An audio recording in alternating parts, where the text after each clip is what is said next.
The number 1 overall pick in every NBA draft will always have high expectations, often talked about as potential stars, and even in the discussion for having all-time great potential without even playing a single game. Realistically, there will always be some top picks that don't become high-level stars, but role players nonetheless. Only a handful of them won a championship with the team that drafted them. Find out who those players are by clicking in the link above. How's it going, guys? My name's Wilson. With that said, today let's take a look at the 10 best number 1 overall picks to never win a title and see how close they were to actually winning one. Starting with number 10, Brad Daugherty of the Cleveland Cavaliers out of UNC, played all 8 seasons with the Cavs franchise, retired by age 28 due to back injuries. The 7-footer, a great passer, often forgotten for his time playing alongside an era with many elite big men, made the postseason his second year as the 6th seed, faced the 3rd seed Bulls, of course led by Michael Jordan, alongside Mark Price, Larry Nance, and Ron Harper, fell to MJ's Bulls 3-2. Chicago went on to fall to the Bad Boys the very next round. In '89, 3rd season, reduced production from being a 19-9 guy to an 11-9 postseason average of 36% from the field, 57 wins.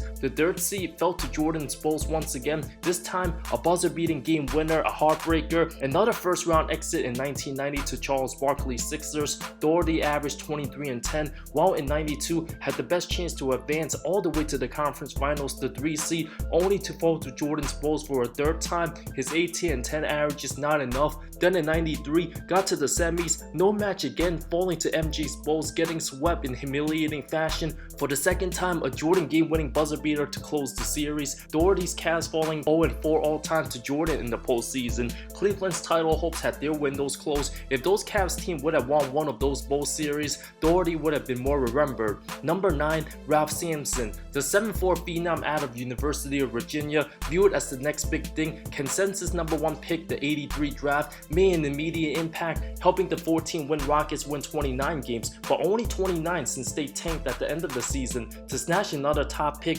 which they did in Hakeem. Sampson put up 21-11 as a rookie, and being on a solid playoff team in year 2, the Twin Towers fell to Adrian Dantley's Jazz 3-2. The two bigs averaged over 21 for the series. Year 3, Sampson, his most successful season, last full year without any big injuries, 51 wins, shock Showtime with a game-winning no-look shot to advance to the finals, one of the biggest series upsets all time. Sampson averaged 20-11 that postseason. While it was clear Hakeem was the number 1 option, Sampson and Dreamy no match for Boston, falling in 6. Injuries then limited Sampson to 43 games in '87, falling to the 39-win Celtics in round 2. Sampson declined heavily as Dream got better, injured halfway into '88, traded to Golden State, knees and back injuries worsened, never played a full season again, became a shell of himself, played 441 games in 10 seasons, went from averaging just 6.4 points in '89 at age 28, where most stars would be in their primes. Sampson finished his career with the Bullets in December of '91, became a 4-time All-Star in a short span, combined with his college resume, made him a Hall of Famer. Number 8, Walt Bellamy, overshadowed by the dominance of Wilt and Russell, a big reason why he never made All-NBA. 4 All-Stars his first 4 seasons, made 7 postseasons, fell to the Lakers in the West Division Final 65, bounced by Russell and Wilt in 67 and 68, then to LA, New York, and Boston twice between 70 to 73. Bellamy, the forgotten star of the 60s, since they were better players on better teams, had 5 seasons of averaging over 20 points a game. Number 7, David Thompson. Skywalker was a force in the mid to late 70s. One of the original high flyers out of NC State, had all-time great potential, lived up to the hype his first couple seasons. Year 1 a Pro Bowl of the ABA, then the merger happened. Thompson spent 7 seasons with the Nuggets, averaged between 21.5 points to 26 a game. First 6 seasons, 2 All-NBA teams, finished 3rd for the 78 MVP voting, nearly won an ABA title, but fell to the Nets, made it to the conference finals in '78, falling to the Sonics. Before injuries and drug addiction ruined his career, Thompson in the late 70s was in the discussion as a top 5 player in the game. Number 6, Yao Ming. The 7'6" big out of China became an international icon, drew attention in a market with billions of people, also one of the most anticipated top picks, had all the skills in the world, but just like Sampson, injuries derailed Yao's career. His first 3 seasons fully healthy, 8-time All-Star, voted in every season by the fans, became a near 14-8 guy from the start, helped the team make the playoffs in year 2 as the 7th seed. Superstar McGrady was then traded to Houston in Yao's 3rd season, 51 wins in 05, averaged 21-8, falling to Dallas round 1. Then injuries started to creep in around 2006. Yao put up over 22-10 that year. That's when the 25-year-old started to round up his all-around game, unstoppable fadeaways and post moves, arguably the second best center in the game. But unfortunately, McGrady also had many injuries of his own. Both could never stay healthy at the same time. In 07, limited to 48 games, Houston still won 52, averaged 25, including second team All-NBA, made 5 All-NBA teams for his career, put up 25-10, round 1 versus Utah, fell in 7, limited to 55 games in 08, out for the playoffs. Then in 2009, advanced to the semis, had a 28.10 rebound game 1 win versus the Lakers. His last really great game, only played the first 3 games of the series, resulting in a sprained ankle and then a hairline fracture on his left foot, career threatening, forcing him to miss the remainder of the series and the rest of the 2010 season. Sadly, only played 5 more career games after that, had to retire by 30 years old, could have been one of the best bigs all time. Number 5, Chris Webber, who will finally be in the Hall in 2021, a career 20.7 point scorer, nearly 10 rebounds a game over 4 dimes. See Webb, one of the best all-around versatile power forwards all time, had all the tools for a franchise player, arguably more talented than Karl Malone, but Malone way more durable and the way better career. The 5-time All-Star Webber traded to Golden State on draft day, an immediate 17-9 guy, but hated playing center, traded to the Bullets, hampered by injuries his 2nd and 3rd year, a combined 69 games played. Finally made his first All-Star team in 97, but swept by Jordan's Bulls, 4 seasons with Washington, averaged 21 a game, then traded to Sacramento, proved worthy as a franchise player, 6 postseasons with the franchise as the number 1 option, finished top 5 in MVP voting in 2001, averages of 27, 11, and 4, nearly 2 blocks for a 55-win squad at the height of his powers in 02. The only clear-cut power forward better at the time was Tim Duncan, since C-Web's team success made it debatable between him and superstar Kevin Garnett, overshadowed by a controversial conference finals with the Lakers, plenty of bad calls, still haunts the Kings franchise to this very day. In 2002, averaged 24, 10, and 6 on 51% shooting for the series, but just 20 points on 9 of 21 shooting in Game 7, known for not performing at the highest level in the most important games, being up 3-2 late Game 6. The Kings would have easily beaten the Nets in the finals. Realistically, those conference finals versus LA was the real NBA finals. By far the 2 best teams. Webber sadly ran out of luck the following playoffs, tore his ACL against the Mavs in devastating fashion in Game 2. The Mavs ended up winning that series in 7. Many would have picked the Kings to win the title in 03 before that postseason started,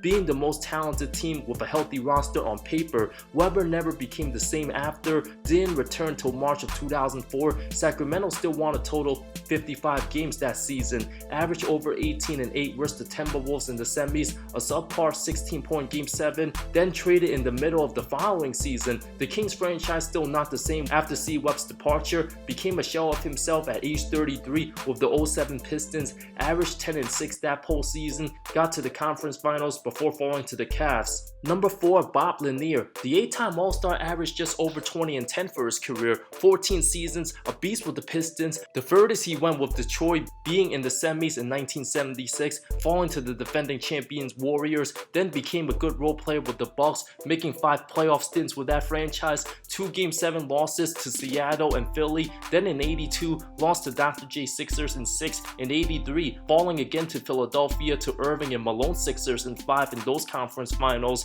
Lanier would play his final season in 84, was the 4th best player on that team behind Sidney Moncrief, Marcus Johnson, and Junior Bridgman. Lanier also making the conference finals that season, falling to Bird Celtics, one of the best players all time to never reach the NBA Finals.